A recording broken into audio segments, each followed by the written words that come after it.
Yeah, what is going on, everybody? It's your boy Rob back with another episode of From My Experience podcast. Man, how are y'all doing? Are you feeling okay? Are you feeling all right? And are you promoting positivity?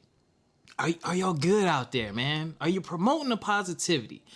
Are you incorporating positive things into your daily life? Be careful with Instagram and all the social medias and all this stuff, man. You got to filter out the negativity and filter in the positivity. I've been good, very, very busy working with Pass the Peas app. I officially am super officially on the Pass the Peas app team. Hold on, let me give myself a round of applause.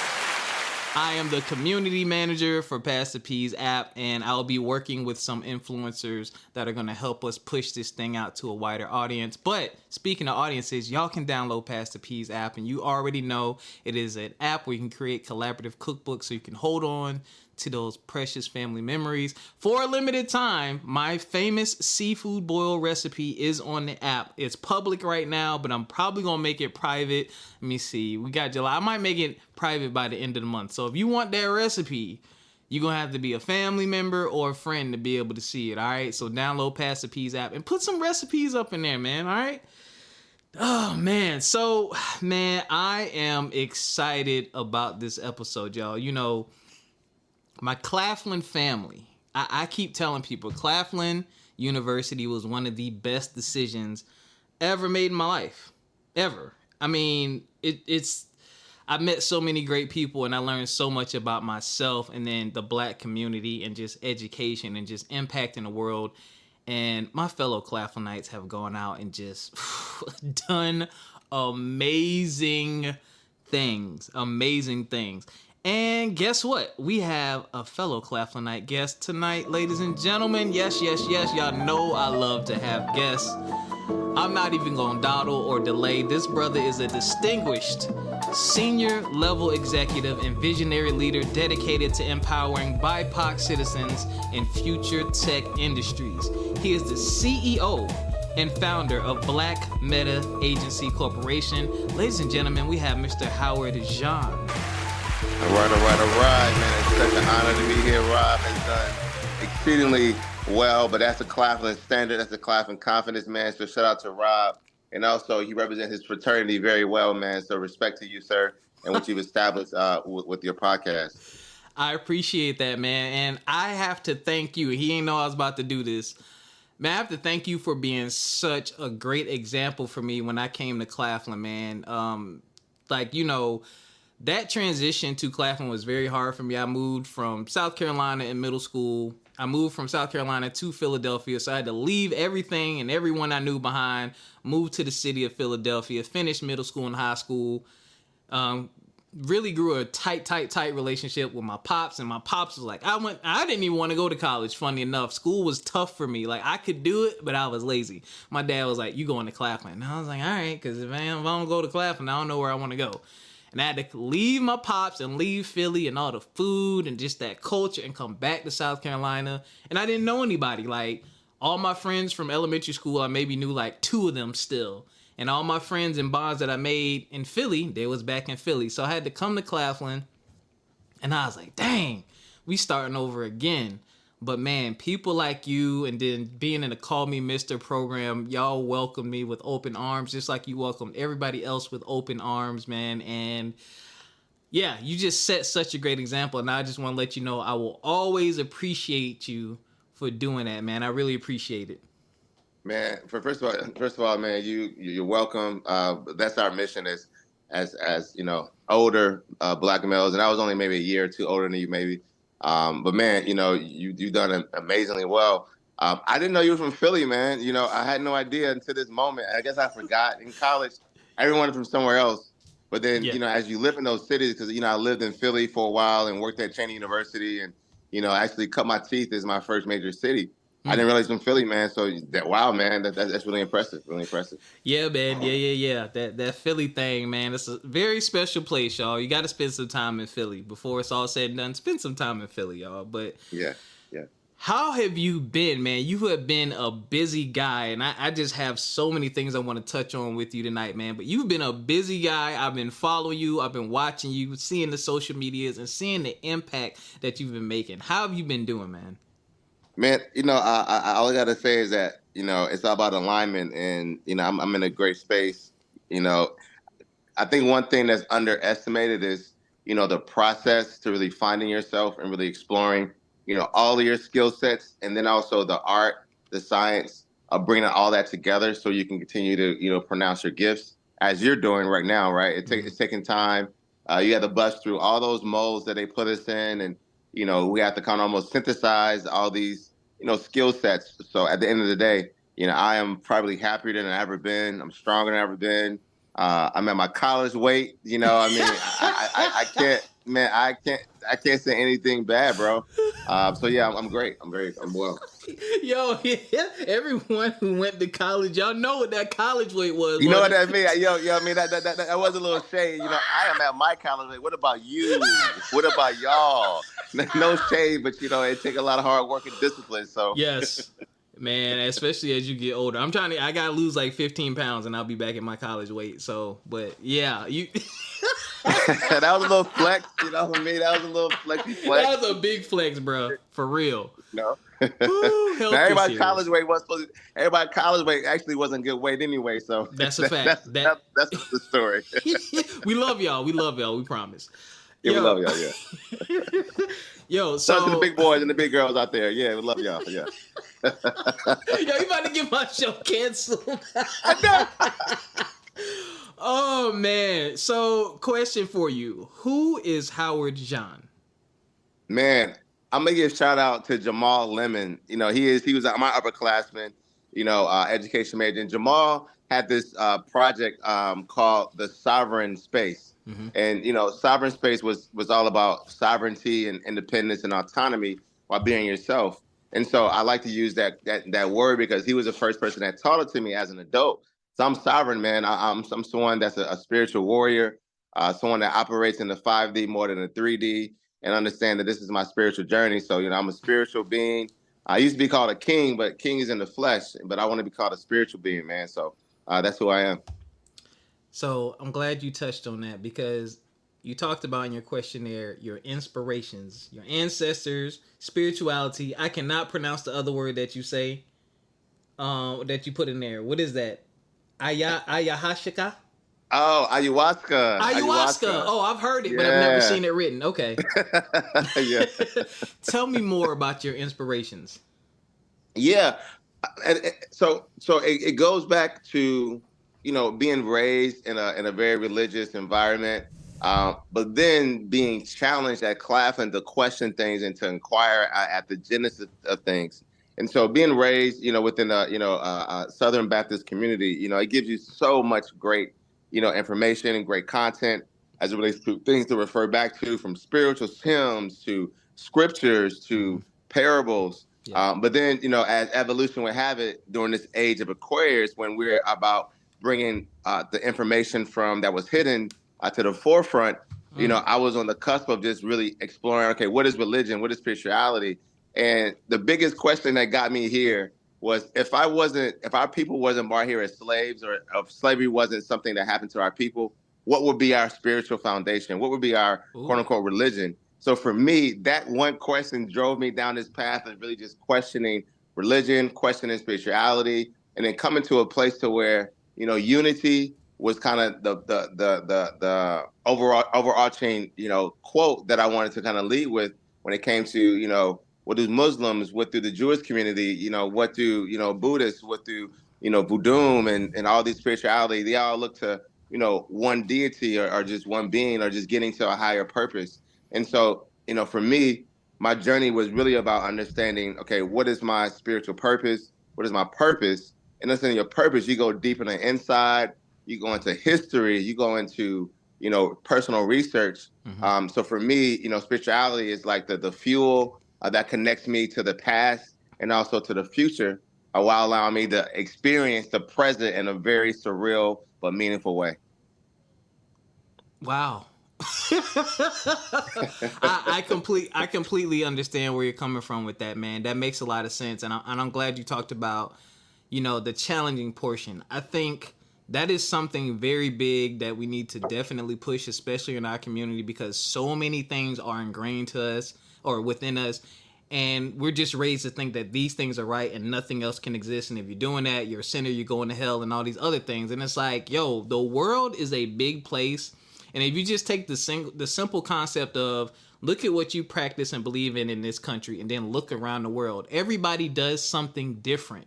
So do you really mean to think that, whoever you believe in, God, higher power, that you are the only ones on this entire planet that are correct and everyone else is sinning and doing the wrong thing because they don't believe in what you believe in and they don't study and practice the way that you practice? Does that really make sense? You know what I'm saying? I thought of that as a young age, but never really challenged it. But as I grew older, again, I'm on my own spiritual journey. I believe in God, and I pray and I read the Bible, and that gives me strength and fuel and motivation. And I don't really challenge anybody on what they believe in or what gives them fuel and motivation. As long as you're not trying to do me harm or anything like that, or you're not worshiping something crazy, then we good. Everyone has their own journey. But the challenging, man, that's why we have so much success as well. We're knocking down walls. We're saying, hey, we don't like this. We don't like what's on the other side of that door. We're going to knock this door down. We're going to knock this wall down and build our own door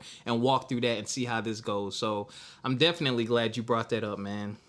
Yeah, absolutely.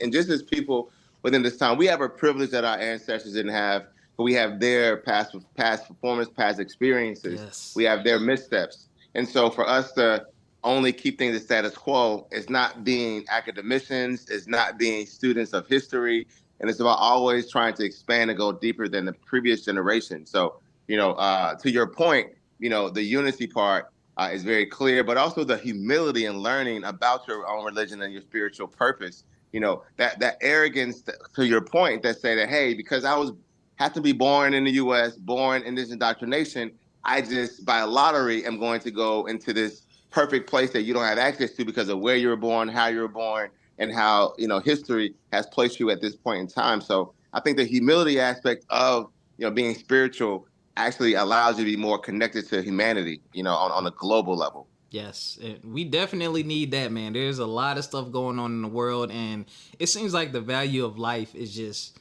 dwindling down. Like, it's like, man, like if we work together and we unify, we can do literally anything. Like, look at the world we've built thus far. Like, and it's crazy because you and me are close in age, and our generation has like a very rare lens of the world. We literally went from being young and technology very limited, the computer screen with the black background and the green letters. And now the stuff we used to see on TVs and movies like Back to the Future are real and in our hand. And we were those transitional people. And it is crazy to see the world transform in such a way. Like it blows my mind when I'm chilling in the house and I hear my mom say something to Alexa. I'm like, yo, my mom is really using an Alexa device. My mom loves Alexa, man. She's obsessed. She come to my house and want to talk to Alexa like a person and tell jokes. And I'll be on the phone with her and she'd say, Howard, what Alexa doing? And, it's hilarious, man. But, they also have a thirst and desire to be incorporated. So that's so cool that your mom is a fan of Alexa. And she's listening right now. So what's up, Alexa? For real, she's listening, man. Yo, another question for you. And this is going to be, I'm curious to know this because I feel like it took me a while to really understand, I guess for now anyway, because we're ever evolving and learning ourselves. I feel like one of my positions in life that I'm really strong at, I like to call it the glue between the cracks. I'm really good at connecting people and holding things together and finding solutions.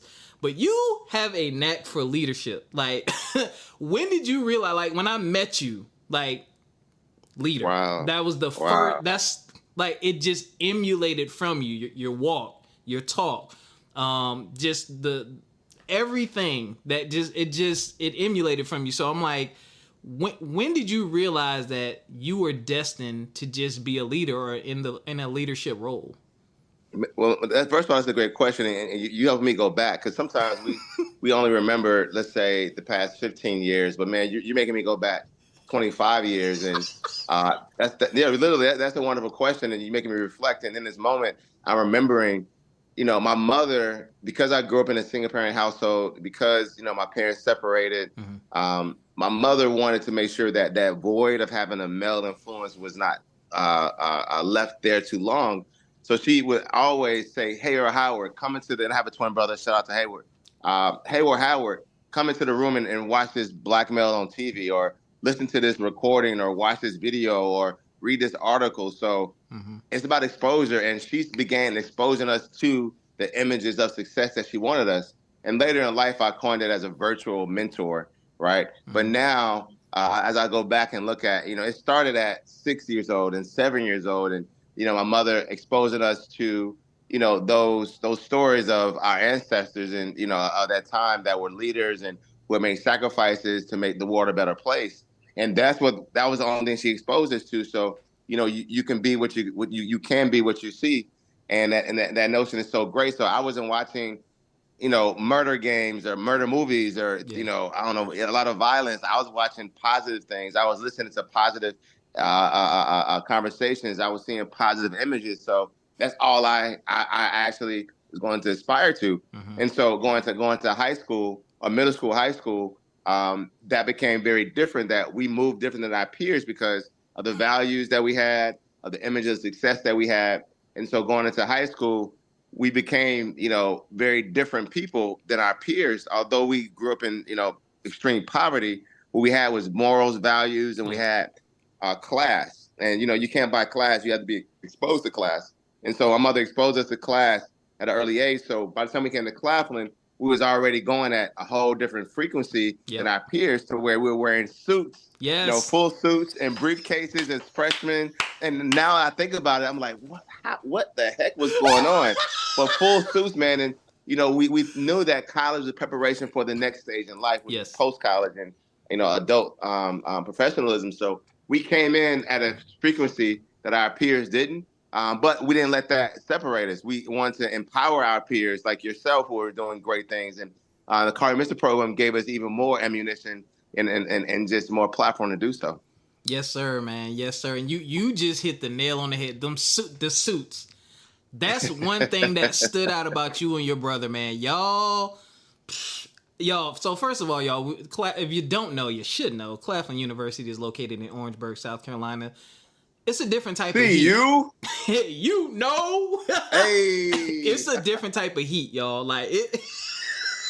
And they were dedicated. Spiffy, always clean, dedicated. Like me, I was like, I think we had to call me Mr. Day. It was like, all right, all the misters are going to dress up on this day. And we would do it. But yo, oh my gosh, that Southern heat with that suit on. Whew. I'm like, man, I don't know how they do it, but it was a part of who you were before you even got there. And, the message was very well received. You see, shoot, I'm 38 years old. I remember that like it was yesterday. You know what I'm saying? Right. And that was in 2003. And I remember it like it was yesterday, man. So very, very good job there. Yeah, thank you. Thank you also, man, for picking up the torch up. And coming from Philly, and again, I want to give props to you, man, because Philly is can be a very hard environment, man. It's the true definition of an urban community where, it's about survival. It's about being street smart. So coming from that environment and then going into this very slow, very, Southern Belt environment, man, you adapted well. You bought into it eventually, you know what I mean? Yeah. You still had your Sunni, rolling around, you know what I mean? And, at the time trying to hold on to that. But you was a smart person too. So I want to give kudos to you and also to your family for making you who you are, bro. I appreciate that, man. It's funny you mentioned that. The last episode of the podcast, we were talking about conflict resolution. And you're exactly correct. Like I was saying on the show, like when I moved to Philly from South Carolina, I was in a, slower place, nice little neighborhood, few friends, went outside to play. But when I got to Philly, it was like your skills had to be sharpened. I mean, I hate to use the term, but it was like survival of the fittest or kill or be killed. And thankfully, I had good people and good friends around me. Wasn't in a terrible neighborhood. My dad, took very good care of me. He let me explore enough to make me feel independent. But he also, made sure to keep a watchful eye. And it was, I could have gotten to some things, man, but there was always someone there to help protect me. And I had to use those street smarts for real, man, because yeah, that was It's that was a real. lot. Yes, Yeah, yeah. man. So, what do you think some of the greatest challenges are to being a leader, other than people hating on you? Because that's always gonna happen. Yeah, we really missed the internal struggle that it takes to really, rip away and break through the trauma and generational curses. And, I kind of want to go deeper into that whole generational curses and really, Please do. illustrate what that is. So when we talk about generational curses, we almost, from an esoteric standpoint, we think it's like someone is casting curses on us and, boohoo spells. But really, if you think about it, it's taken 1 million people to create you. It's taken 1 million iterations of us. This planet is 4.5 billion years old. So it took 1 million iterations to get to you. And in those iterations, you have trauma, you have bad habits, you have misconceptions, you have intentional destruction that was casted upon us. So if you were having issues of procrastination, that's not just your issue. It was the issue that was 3 and 4 and 5 generations back. Mm-hmm. And it's been seeded in the language, in your habits, in your mindsets. So as we think about creating our best selves, we're actually fighting against multiple generations of trauma and baggage that we're carrying. And so, one, give yourself grace, but also two, be very intentional about if you see something that is deficient in your personality, if you see the way your language is different or not positive, or your outlook, don't be so hard on yourself, because it took multiple people to pour that into you. Yeah. So just as you have the swag and the handsome or the attractiveness in your DNA that comes out from the phenotype, the genotype, right? We're going to get back to the science of things. The genotype is in those imprints of the trauma that was passed on from person to person, from father to son, to mother to daughter.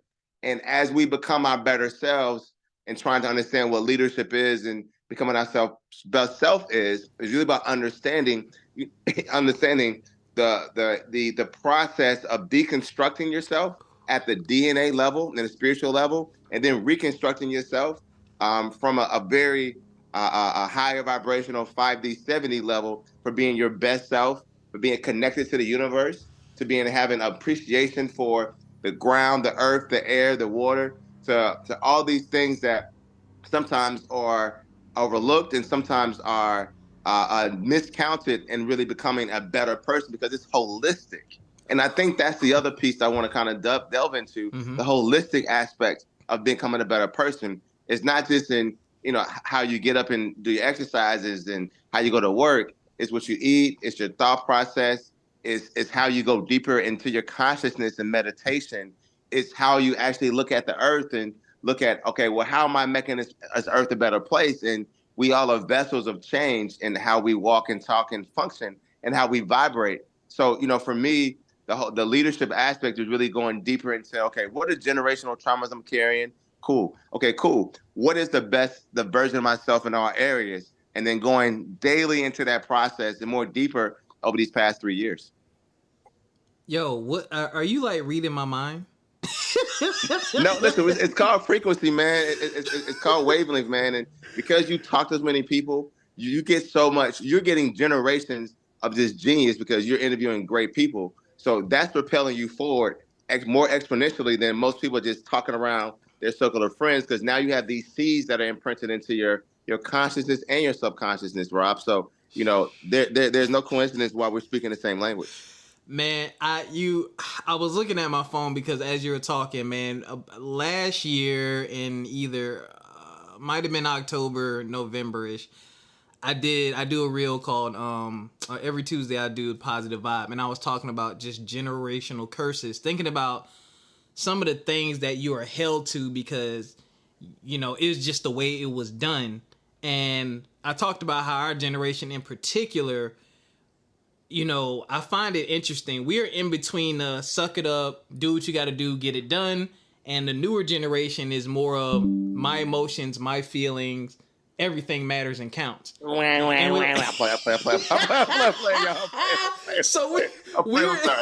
we're in this weird space where we understand and we've seen both sides, and I feel like we're kind of the balance of the two. Like we know how to, tighten up the bootstraps and push through, but we also know to say, you know what, I need a mental break. Yeah. I need a mental rest. We also know how to say, you know what, I can empathize and put myself in your shoes.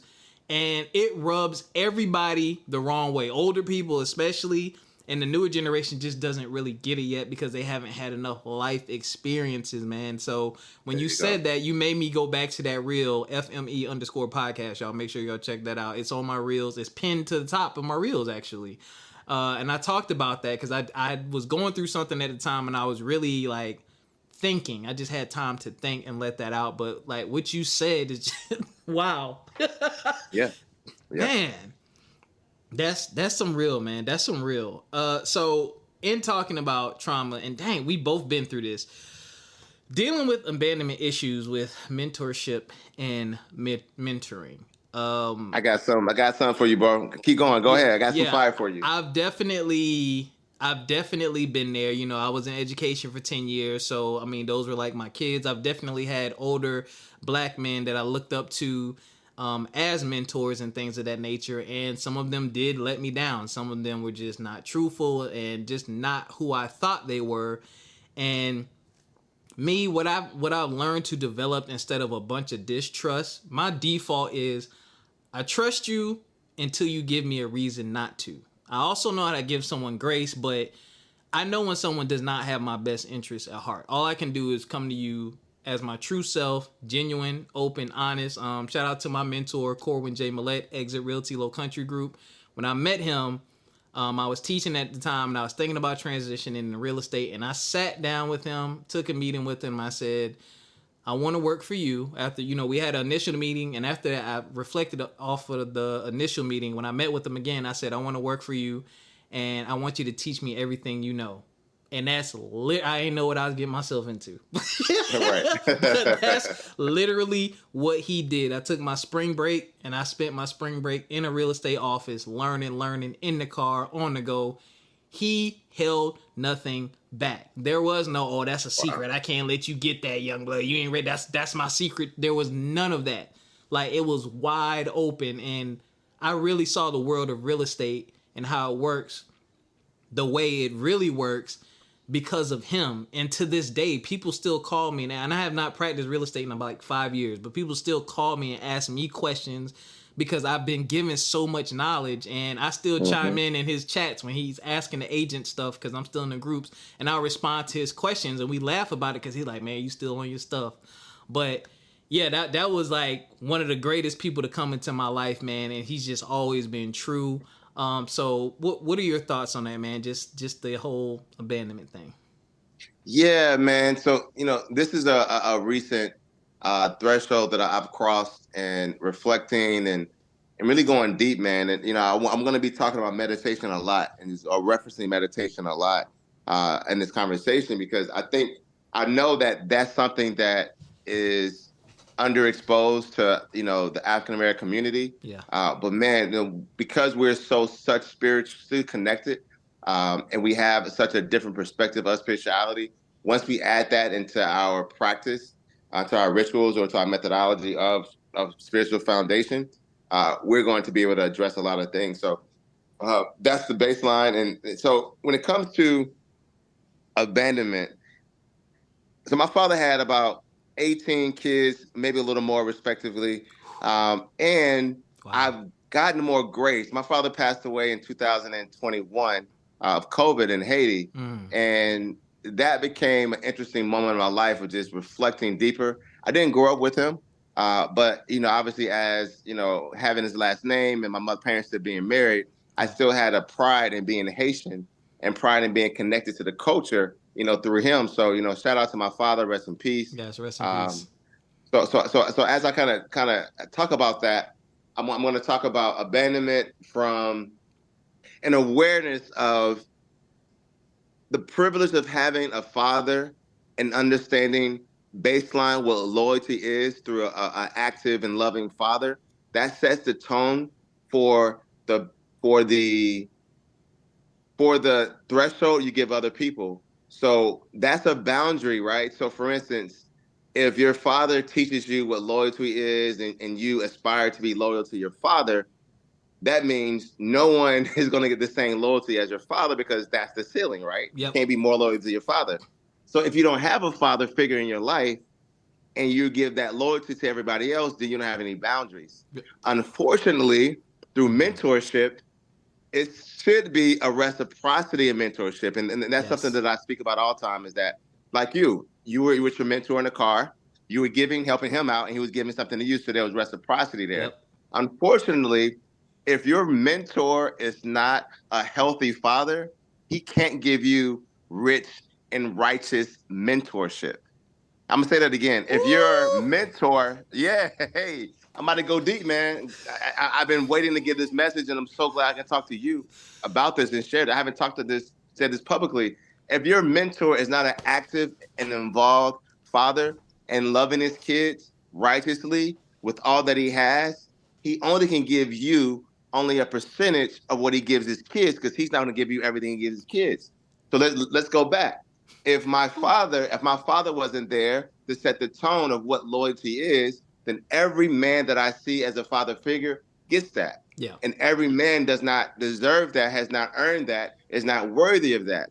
So as someone that has been exposed, going back to the virtual mentors, to all of these male influences virtually, and now when I see a man in person, I give him the same respect, same adoration, same deference that I give my father. That's unhealthy. Yeah. And that further increases abandonment issues. Why? Because those men obviously have trauma, have damage, and if they haven't become the best fathers or really highly actively and involved righteous fathers, then inevitably they're going to be manipulative to you, Yep. sometimes intentionally, but sometimes unintentionally because of the unhealed trauma they have. So now it becomes a cycle of abandonment that happens because they are going to disappoint you. Yeah. And that's just what the reality is. Yeah. But as we go down this pathway of understanding boundaries, abandonment, and baselining loyalty from your mother, loyalty to your father, etc., that sets the tones for everything else. So, when it comes to abandonment, I've gone deeper and meditating onto a situation I had with a mentor. I served and loved and gave everything that I could because I was receiving guidance and tutelage. But then when it came to, hey, now is that time to pour into me as openly and freely Yep. as I would have wanted, that didn't happen because he was still dealing with some issues in his life that he was working through. And if I took it personal, I would be, oh man, F this Negro and Right. da da da da. But because I have compassion and grace, I say, okay, he's only able to love and guide me as the capacity that he has within him, but he's not my father. So for me to give him the same respect and adoration I give a father, that was a misstep. And for me to expect that same return, that's also a misstep. So there comes accountability and understanding that I'm accountable in this relationship. So this is a level of growth that has come through reflection and, losing your father and losing a grandfather in the same year, but also just owning the mistakes and also owning the transgressions so that I now can correct that. And also, like I said earlier, spirituality allows you to, time travel in the past to see what's going on, be present, but also look to the future to say, okay, cool. Now, how can I, change the trajectory of generations after me from the lessons that I've learned? Right. You are literally lifting burdens off of me right now. Hey, man, I'm here. That's our purpose, man, and that's specifically my purpose, bro. Bruh. Oh my God. Like, I've everything you just mentioned.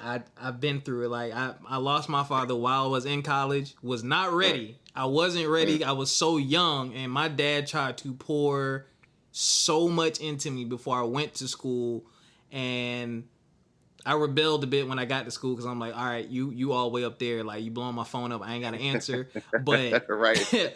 there were some definite missteps after that because I was kind of spiraling out of control. Almost didn't finish school, but I promised him I would finish. So I left for a little while, came back, made sure I finished. Had some missteps with mentors, like you said, because now I'm kind of searching. I'm like, dang, like I needed my dad here. So I was given, like you said, that loyalty and respect at such a high level to people who just, one, some didn't deserve it, but two, they didn't know what they were getting into, because they might have learned Right. later, oh shoot, like he really been through it. Like I should have thought about this. But Mm-hmm. what did help me, and if especially if you're a young man out there listening, ladies too, but if you're a young man out there listening and you have your parents, especially your father, listen. So many lessons that my dad taught me are paying off today. Maybe about 5 or 6 years after I got out of college, and I really learned to sit, calm myself, relax, and just think. A lot of what he taught me is still serving me today. The reason why I can speak to people easily and freely, the reason I know how to explain my wants and needs to people, the reason I can express, myself being upset or however I feel, expressing my emotions, I can do it in a calm, controlled manner. Because my dad didn't argue, he wasn't an arguer, yeller, fusser. He wasn't that type of person. So he instilled that in me. And man, like you just hold on, I feel like I'm in a therapy session. No, man, because and that's what it is. Like therapy is really going back and unpacking, addressing. It's almost like the Matrix, man. That's why I like the Matrix and also Minority Report. It's like once you go back to healing, you can actually recreate every moment that happened in your life from a more healthier and accountable standpoint. So now you're looking differently down, the path line of history, bro. So, man, bro, I'm here to share this with you and your listeners out here that, you can find really deep healing by going backwards and looking at things from a more accountability, but with grace. And then as you now go back and replay 6th grade, 7th grade, 8th grade, 9th grade, and all these years after you said, I'm going to reframe that, the entire world shifts. Man, you just Yeah. are y'all It writing does, these? bro. Y'all need to be writing these gems down, y'all. This is why I do this show. And you just, man, you reconfirmed something for me too, man. And shout out to Dr. Ashley Dash. National Black Man Day coming up soon, y'all. I'll be the host again. She pointed something out to me. My guests, most of my guests, if not all of them, have said things on this show that they've never said publicly before. And I didn't catch it, but she caught it. She's like, I've listened to your episodes and a lot of people say this. And I was like, I didn't know. And I was like, I don't know why. She was like, it's you.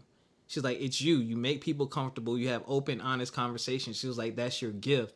And ever since then, like, since she told me that, I think that was 3 or 4 years ago, my amount of guests have like doubled and tripled. Like I have like hundreds of guests every year. And again, these are people I do not know. Never met them. I see them on Instagram, send them a message like, hey, I love what you're doing.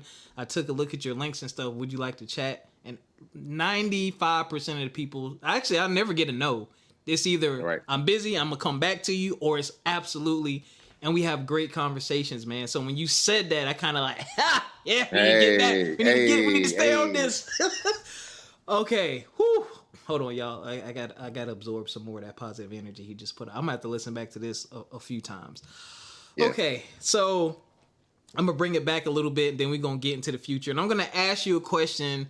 And I hope to stir up some feelings on this one because it's a controversial question. But before I get to that, so I knew you when you were at Claflin. But, after you matriculated, you went on to Troy University, correct? Right. What was that experience like? What was that next level of education like for you, and what were some of your experiences there? Yeah, so the reason, first of all, just a shout out to Troy University, located in Troy, Alabama. I actually went to the Augusta campus in Augusta, Georgia, where I was originally born. And I was born in Augusta, Georgia, too. That's crazy. Okay, man. Okay, Universe. What you doing, Universe? Okay, I know what you're doing, Universe. You're doing what you said you was going to do, Universe. Yeah. I own it, Spirit Guides. I receive it, Spirit Guides. So after I left Claflin, I had got bit by this bug of like education reform. We was on Oprah, USA Today, Jet Magazine, all these things at an early age. When I came out, I was like, oh, shoot. I know I want to teach, but I want to do some other things. So I kind of bounced around doing some consulting. I picked up a mentor, Colonel Jim Page, which I'm on his board now. And, he's a friend of Mr. and he'll be at the Mr. Summit this summer at Clemson University where I'll be speaking. But after kind of, experiencing that, I was like, okay, I picked up Radio Show Up, right? Because I did a benefit for a friend of mine who had lost her husband in a horrible accident. She was also physically damaged and mentally damaged from the experience.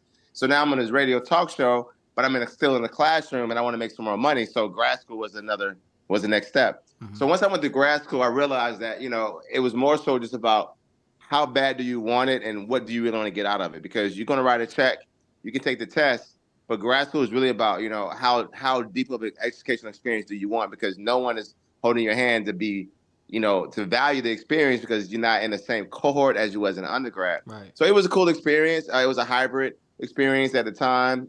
Hybrid meaning if some was virtual and virtual wasn't a thing, but some was virtual and some was in class.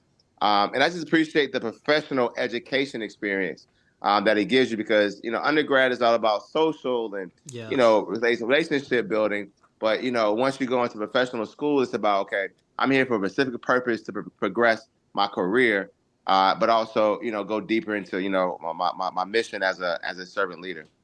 Okay, word. Okay, so since we're on education, I do want to ask you about the Oprah Winfrey effect. I'm unfamiliar, but here's a question I have for you that's been stirring up controversy. I don't like this question.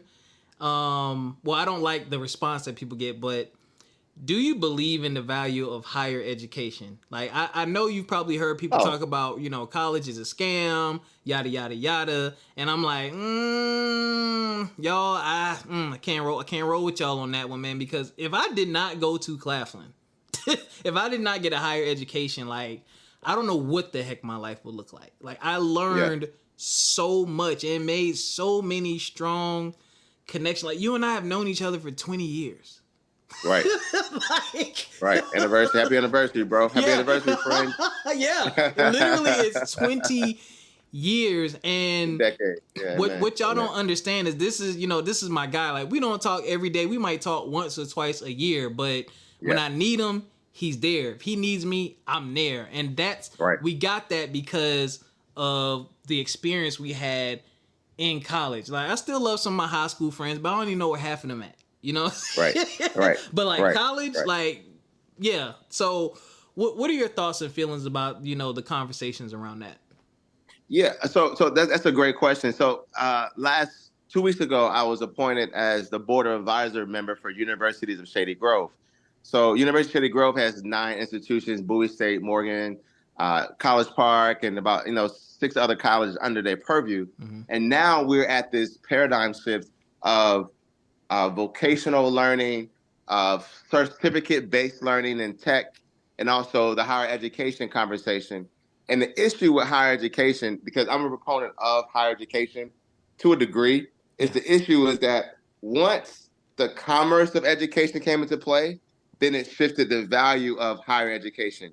So commerce is those professional schools, University of Phoenix, even Troy University, where, it's less about the social experience, because that's what you value the most, Rob, was the social experience you got within an institution. Yeah. So when we have this higher education conversation, we need to bifurcate it and talk about the residential, immersive college experience versus the for-profit college experience, because those are 2 different worlds. Yes. Because the experience that you hearken to was leaving your home, being in a fraternal type of environment with men, being around the women and socializing, developing the game that you got now with the ladies, bro. You know what I mean? Like that was what you talking about.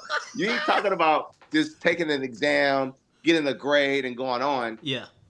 The for-profit model is actually just a richer vocational experience because you're focused on just learning something to get a better job or to get ahead professionally. Yeah. So as you do move forward in asking that question, try to align the question into for-profit higher education and traditional higher education, and then you're going to see the difference in responses. So that is the baseline, and to kind of go deeper into that, there is a value, there's a purpose for higher education when it comes to networking, building relationships, learning independence, learning how to manage your own, microfinances, learning how to deal in a residential community.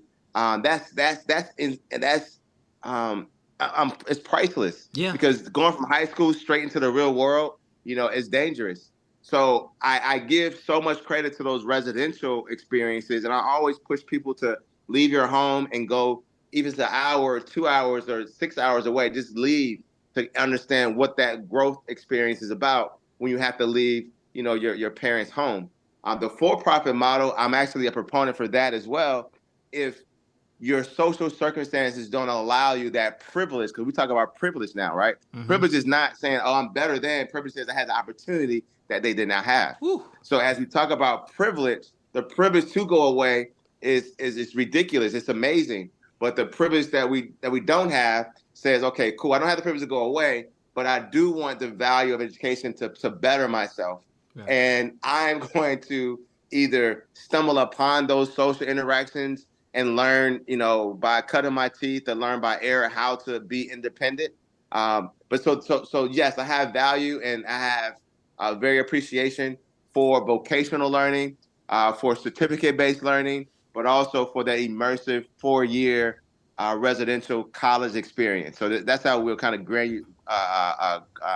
codify when we say higher education, because I think that's probably what you're talking about versus the latter. Yeah, thank you for the clarification. I'm definitely gonna have to write that one down because I want to ask more people that question. And I find that when you have the opportunity to go to college, like you have to step into a new version of yourself, and you have to make the most of those experiences. Like I did a lot of things that made me uncomfortable. I was in some pilot student learning programs where I earned money. I sat and talked with my professors. I networked. I joined a fraternity. And I'm an introvert, y'all. Like, y'all know I don't go nowhere. I don't do nothing. Like, I'm very introverted. But I learned to be more extroverted because I'm like, this is part of the reason why I'm here. Like, yes, I want to be a teacher and I have to do this so that I can do that. But I'm like, all these people are around here. All these people from different parts of the country and even different parts of the world. So it's like, why not have a conversation? Why not socially interact? And like you said, man, that is priceless. Like it has served me so well in the real world once I got out there. You know what I'm saying? So I thank you for that response, man. Those of y'all out there listening, y'all with us? Y'all got this, man? Like the gems, man. Look, okay. Talk to me. What is the Oprah effect? Man, so shout out to Oprah Winfrey for seeing in that robbery to invite myself, my brother, and about six other undergrad students, including Dr. Roy Jones. Just spoke to them yesterday, and also the man of the hour was Mr. Jeff Davis, who was the recipient of the Use Your Life Award, and we were co-recipients of that experience as representatives of the Call Me Mr. program. Follow me on Howard R. Jean, HOWARD RJEAN. You will see the clip of the Oprah Winfrey experience and being on the show. And I'd say that the Oprah effect, it's all about how you leverage it and also what it means to you. Mm-hmm. And so for us, it gave us a calling card that would make people's ears perk up a little more. It allowed us to be on an international stage. Rob, bro, we was on the same show that Tyler Perry was on for his first time. Wow. Dr. Phil was on for his first time. And also Eileen Fisher, which had a very popular clothing store.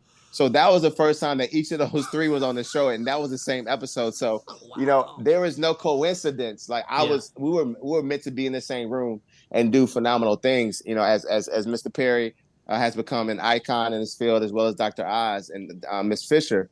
And obviously, a shout out to Miss Winfrey for what she's done across multiple industries over the years. But the Oprah effect for me was about allowing people to listen a little more closely to, what value that I had, that someone of Oprah's stature had saw in us, as I was only, I think, 18 years old at the time going on that show. So that allowed me opportunities to be on stages with people, opportunities to receive keys to the city because of that major moment in life that I kept leveraging and kept leveraging. And it's all about how you leverage something. And it's all about, finding the value and understanding branding and understanding the power of association. So just being associated with her name in my bio, it gives me a little more credibility. But it's also about how do you, when it comes to appreciation, how does that asset appreciate, right? Yeah. How does that moment appreciate? And, I've always connected, myself to that moment and how that exposed me to reforming spaces and, being a voice for the underserved and, being a servant leader and being recognized. So if it was not for the Associated Press article, and I'm gonna get the author of that Associated Press article in USA Today, then Oprah and her team would have not heard about Carly Minister. So I am gonna find that article and give that person a shout out, because without them, we, as in the entire 14-state program of Carly Minister to this date, and about 30 different colleges, would not have had the access, to the show. And as you know, the show did, fade away in the mid 2000s. So, shout out, to that writer from Associated Press, but also thank you, Ms. Winfrey, for allowing us to be a part of your narrative and part of your amazing show. Wow. Ms. Winfrey, if you're listening, hello. Hello? Is it me you're looking for? She might hear this, yo. Wait a minute. Listen, she is, man. Listen, I believe it. It's only a matter of time, man. It's only a matter of time. So, yeah. Oh, hold on now. You got me. Yeah, man. You're going to be famous, Rob. You're going to be famous, Rob. Like, here I said it. You're already famous. You're going to be more famous, bro. Get ready. Yeah, I'm going to have to get ready and go do some more push-ups so I can get my camera weight down. Wow. Okay. Very well explained, man. And yes, leveraging that was definitely. Ooh, you just made me think of something else. I think we do not give ourselves enough credit for the things that we accomplish, and we do not take advantage, not in a negative way, but take advantage of the things that we accomplish and really put them out there. Like, just like I said, your presence, to me, your presence is just a gift. Like, in general, like, again, like I said, when I first met you, man, just the impact you had and the presence that you had, and it has carried you so far. But you learn to say, you know what, this is a part of who I am, and it can carry me to places and put me in the rooms that I need to be in. And I don't think a lot of us don't take the time to sit and think about those things and look at what you have done. And in your mind, or to you, it might be a small thing, but you got to remember, it's a part of you. So you think it's normal. Like this conversation we're having, I could do this every day of the week for the rest of my life. I'm going to podcast forever. This just feels natural to me. It just flows. But it's so many of my friends and other people I know want to start podcasts. I'm like, yo, I can help you start a podcast.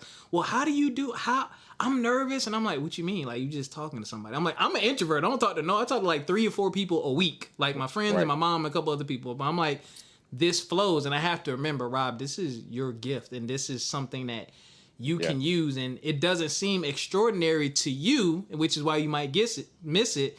It doesn't seem extraordinary or special to you because it feels natural. It's natural for you, right? So it's like you realize or recognize at a younger age, like, oh, hold on, I got this thing. Let me go ahead and use this. You know what I'm saying? So that's really dope. So those of you out there, this is why self-reflection is highly important, man. You have to take time to get to know yourself and really reflect on the experiences that you've had and the impact that you've had on others.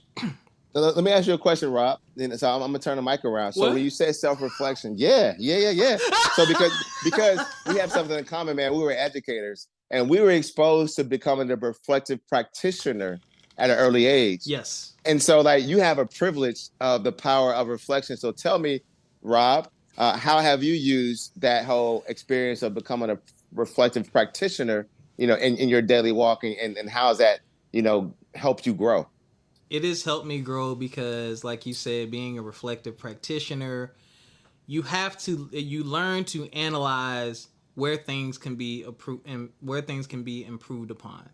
So in the educational world, y'all, that's, maybe you finish a lesson, maybe you finish a unit, and you sit down and you say, okay, what could I have done better? What went well? What didn't go well? What am I going to do next time? And even taking a step further and asking your students, hey, what did you enjoy? What didn't you enjoy? Because the next go around, which is typically the next year, you want to constantly improve. So I just took that.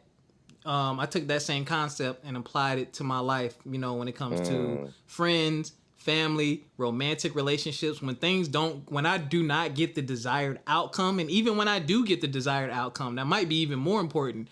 I've learned to, after the moment, sit and say, okay, let me really think about this thing from beginning to end. Ooh, that was a misstep. Or, ooh, I did that, and that led to this, and this led to that. I need to keep doing that. And you build, and you build, and you build, and you just become better and better. And it also helps you through tough times, y'all. Like, y'all know I had a legal issue last year. Like, I went through it. Like, I didn't know what was going to happen. But in that time, I took time to reflect and say, okay, what happened? What can we do better? I mean, it's over with now. Things were dismissed. Your boy's good. But when you get to the end of the road, you say, okay, I know what to do next time, because I do believe that life comes at you in cycles.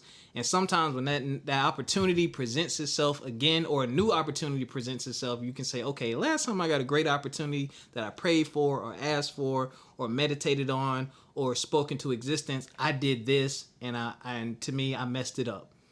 Now that I've reflected on what I did last time, okay, I recognize, oh, this is that. This is coming back to me.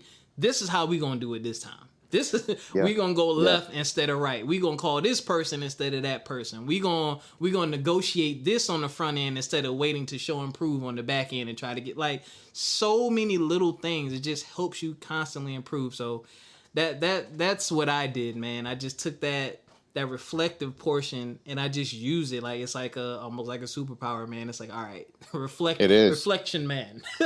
Yeah, no, but so as you're talking, because I talk about meditation a lot, but being reflective is a form of meditation, right? Because you go back and you understand, you go deeper into moments. Being reflective also is a form of regressive therapy. You're going back, you're understanding, you're fixing, and then lastly, being reflective is also a form of continuous process improvement and reverse engineering. So as we had these conversations that allow people think about that. If you're going to be better, you got to go backwards. You got to re-engineer. You got to unpack, deconstruct, and then put it back together again. If you're going to meditate, you're going to go back, go deeper, reconstruct. So this is a science. This is a pattern. And as we continue to become better people, don't lose the value of reflecting, being still, and going backwards in order to go fast forward or frontwards, if you will, with more authenticity and righteousness. Yes, and what that also is going to do, and you got to prepare yourself for it. It's going to put, when you do it, it's going to put you in rooms. It's going to put you in rooms with a different set of people with a different mindset. And some of those rooms you are comfortable with, some of the people you are comfortable with are going to be uncomfortable with you now because you're not who they were familiar with.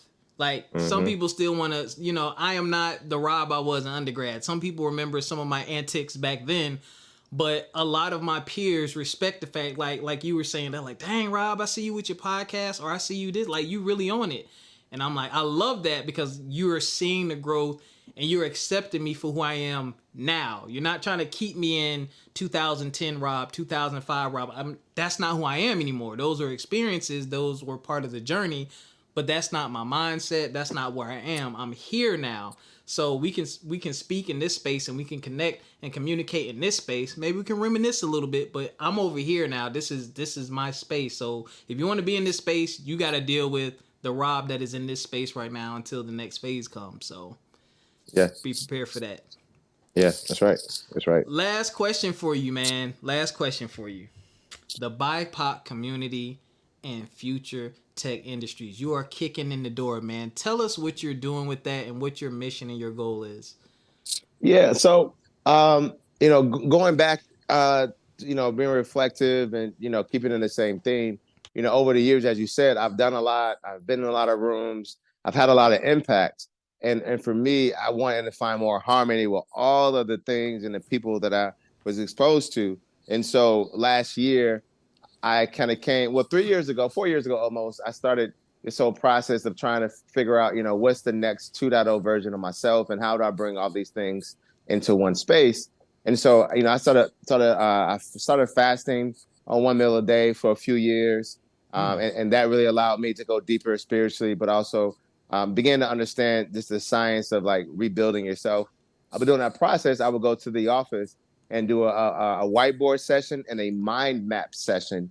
And if you don't know what mind mapping is, go to YouTube, type in mind mapping, and you will start seeing, the power of mind mapping. And it's really a structured way of brainstorming. And I was exposed to that at Claflin as well. And so I was mind mapping. I said, well, how do I pull in education and technology? And, I like nightlife and culture. And being a business advocate into one space. And I created this little circle. It's called Ikegu. When you have three circles that overlap in the intersection, it's called Ikegu. It's a Japanese term. And so I found that, that space that had harmony and that overlapped. So I found the idea of it 3 years before it was birthed. And that's the thing, man, like understanding that, man, growth is not linear. And also some of our answers, we may have had the response, but we have to have the clarity later as we find the science of how to make it work in real life versus from our mindset. And so once I said, oh, I want to do something that touches on these areas, cool. Fast forward, it came to a time where I kept seeking, uniformity and connectivity and vertical alignment. I was in New York last year in last March. I went to the National Asher Network dinner with Reverend Al Sharpton. Mm-hmm. And then afterwards, I met some guys who were NFT holders. And NFTs it's a non-fungible token. NFT is almost like a digital, it's a digital asset. Yep. That's parallel to like a credit card. Like a credit card has benefits. American Express, you can go on trips and go to concerts and give special gifts and privileges. That's the same thing that an NFT has access to. So I met these guys and they own these very high-priced digital assets. I bought one. I dropped like 5 bands on one, because I was like, I want to invest. And, I'm one of those guys, I leap. I don't just step into something. I leap into shit. Sorry, sir. You good. I leaped into it. And, that showed them that I was serious, right? That I was about who I said I was. I was investing in crypto as well, which is fintech. And, the crypto assets I was investing in was Bitcoin and Ethereum. So essentially, I was already in the world of fintech and, messing with blockchain stuff. Got thrown into this NFT as an owner. The guy that advised me on what NFT to buy that night, he was a great guy. His name is Robert Murray. I just saw Robert in Colombia, Bogota, Colombia, Cartagena a few weeks ago. And Robert introduced me to his network, right? So that's the power of being who you say you are. Yep. Because you never know where it's going to lead you to. So be authentic. So now Robert was like, hey, Howard, come to this 420 event at a sneaker venue in New York. And, I love cannabis. I have a deep passion for cannabis. And I was like, cool. But he brought me into a room where everyone had a Bored Ape Yacht Club NFT. And Bored Ape Yacht Club is one of the most popular and more affluent assets you can have in this NFT space, where Snoop and, a lot of these, successful, multi-millionaires have multiple tokens, multiple NFTs. So anyway, I was on the only non-holder of this NFT in a room, networking, just talking about what I'm doing and, workforce and trying to bridge a gap for minorities in technology. So then I met this guy named Yaron, and Yaron was from DC. He was in New York. His parents were on the, I think, United Nations or the World Bank. Wow. And then Yaron said, yo, man, I live in DC. Let's connect. We connected two or 3 weeks later. Yaron said, hey, Howard, I had this NFT to go to Gary V's conference, which is VCon. If you know Gary V, he's that man when it comes to entrepreneurship and, this whole digital marketplace of business. So he gifted me an NFT. That ticket was worth, I think, $300. I got to the conference, it appreciated to $550, and now it's still an asset in the marketplace. But going there, I saw how disenfranchised we were from this new paradigm of fintech and blockchain and crypto and et cetera. And I was one of only, let's say 20 or 30 Black people in a sea of 3,000 or 4,000 people. I was like, yo, this is a problem. On the stage, you had Snoop, you had Pharrell, Lisa Leslie, Mila Kunis, you had Seth Green, and a lot of other amazing personalities across different industries, all talking about NFTs and Web3 and et cetera. And Gary said, hey, this industry is going to need people just like you who are in different industries to be the bridge and be the back end, to be the support, the accountants, the managers, the consultants of these talented people creating these cool projects.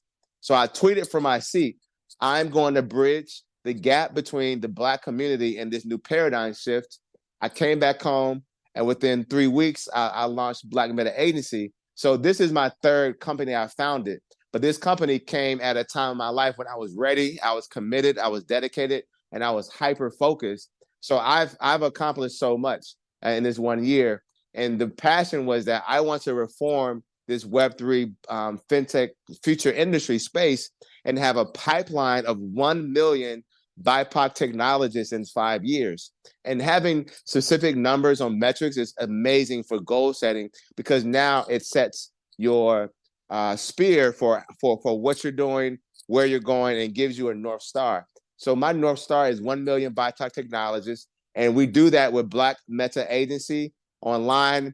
We're B as in Black, BMA Web 3 on social media.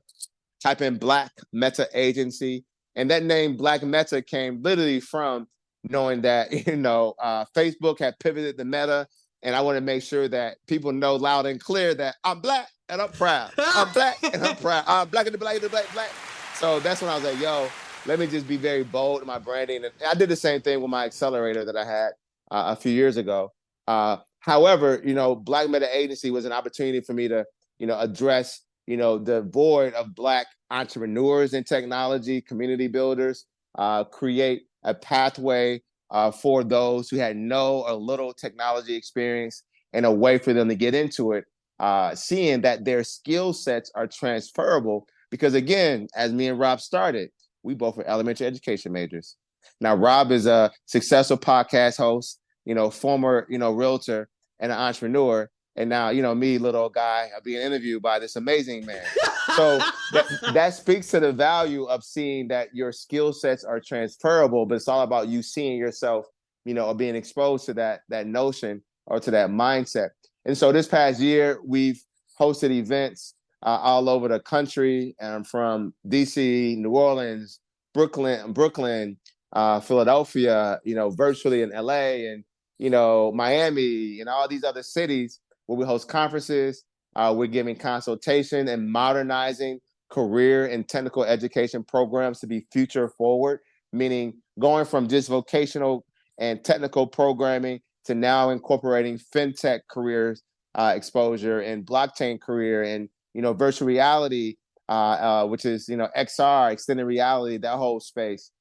So, that's how I got to this space, was really saying that, hey, I want to reform the technology space, just as Call Me Mister is helping to reform the teaching space by creating a presence of Black male teachers. And now we're creating a presence and a community for BIPOC technologists. Let me get the round of applause for you. Hold right there. I appreciate it, man. This has been an honor, and I'm so glad to share this story with my fellow Claflin alum.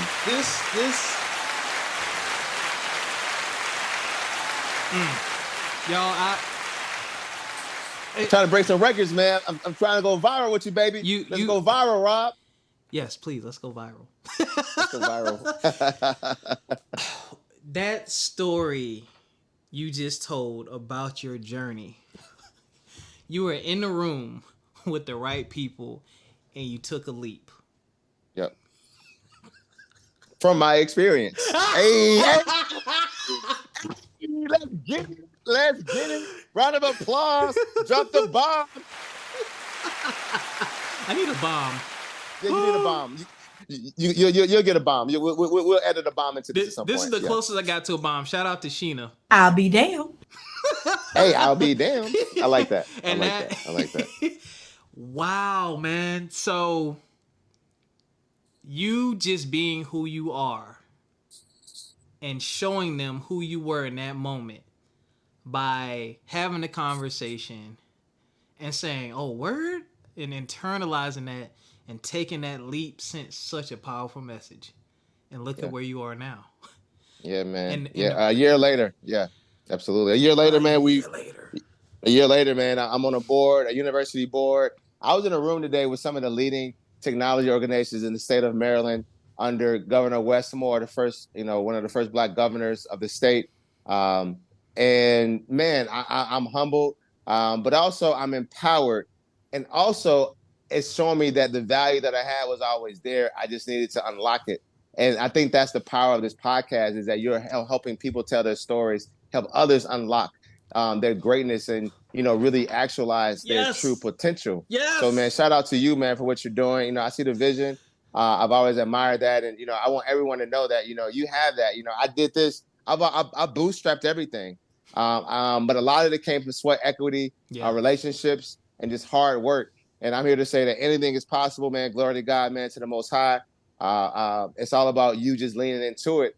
We have a clothing brand. I'm sure you've seen our swag, man. We have a clothing brand that I'll be gifting you with some pieces for you to rock, man. So I already know you're going to rock it with some nice swag, man. Perks of being a But at host. the end of the day, man, it's all about believing in yourself, but also valuing relationships and not being afraid to make mistakes. And I think that's also my superpower is that, man, I have no pride. Because at the end of the day, if I'm a stumble, I'm still going to help somebody, and I'm also going to get some wisdom. So have no pride. Put your ego at the door so that you can ascend to that next version of yourself. And that's what I'm here to say, man. Through Black Meta Agency, we're helping people see that next version of themselves.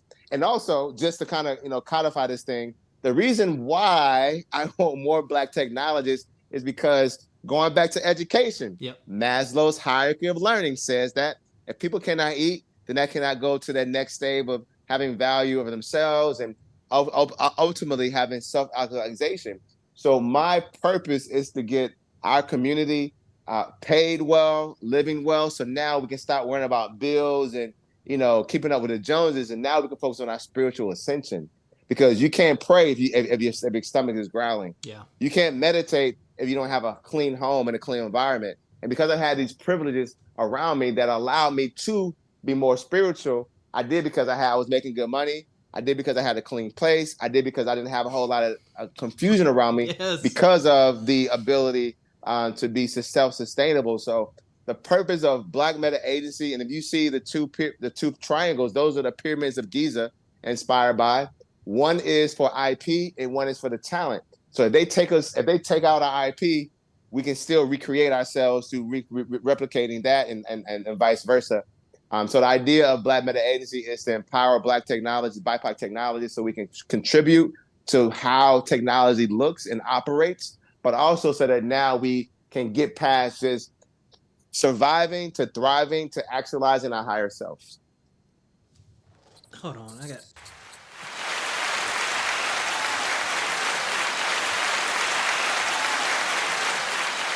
I ain't got no more questions.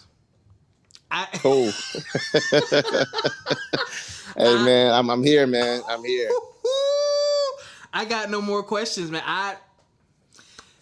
There you have it, ladies and gentlemen. That like you summed it up so well. And again, y'all, like he said, that is why I do this podcast, man. I want to expose y'all to people like this. I want you to expand your mind, and I want you to understand, get away from the mentality of thinking things happen overnight. I know we're in the social media age where people are showing you the highlights and not the lowlights. There's a lot that goes on behind the scenes, and that's why I love having guests like you, my brother, because y'all need to hear the entire story and understand that you're on your way. And for those of you who want to follow in our footsteps with whatever you're trying to do in life, which is why I have a variety of guests, you need to know what that journey is like. You need to know that you're going to stumble, you're going to fall, you might want to quit, but you can make it. You can fight through it.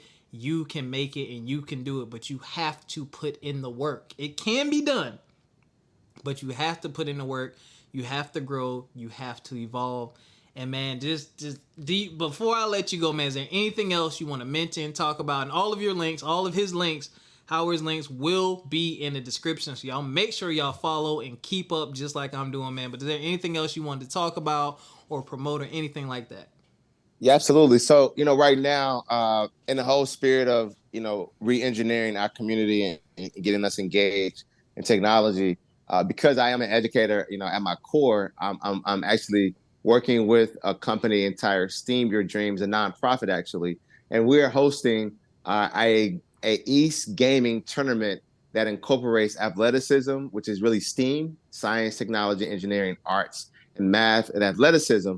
And we are producing the first ever video game show for kids that are e-gaming. with purpose and for academic achievement in Baltimore, Maryland, July the 19th. And so right now we're raising funding and awareness. We want to get our show plugged and placed on all the major gaming networks, online and also in real life, when it comes to ESPNs and those nature. So we're really excited. Please visit, again, go to Go Esteem Sports on social media. But also, if you go to BMA Web3 on social media or Black Meta Agency, you'll see our post about what we're doing with Steam Your Dreams, ran by Roman Montegeu, who is the founder and creator of this thing. So, man, we're really excited. If you're listening and you're in the DMV area, Baltimore area, I would love for you to be a volunteer, donate resources, video games, your time, your relationships. This is going to change the world of gaming for our young minority kids, and we're going to make them superstars. So that's what I want to put the last note in, is we're funding this program, and we're looking forward to having 200, let's say keep it 100, kids of color from West Baltimore thrown into a video game show where there be e-gaming and around mentors, work with Microsoft, the city of Baltimore, and et cetera. So check us out online. I'm really excited. And thank you so much, Rob, for having me, man. I'm very proud of you. And I look forward to promoting this podcast because it's all about the post-marketing. So I'm excited for that next wave of what we do with this. Oh, yeah. Oh, man. Let's go. See you. Y'all. Let's go. That's what we got for y'all today, man. Make sure you support it. I'm going to post it on my page. I'm going to post it on my social medias. Y'all do the same thing, man. And support, man. Y'all know how our kids love gaming.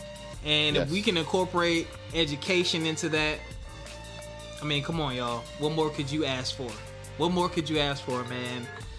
My brother, thank you so much, man, Howard, for joining me, man. I greatly appreciate it. Those of you out there listening that have supported me through the years, man, I greatly appreciate it.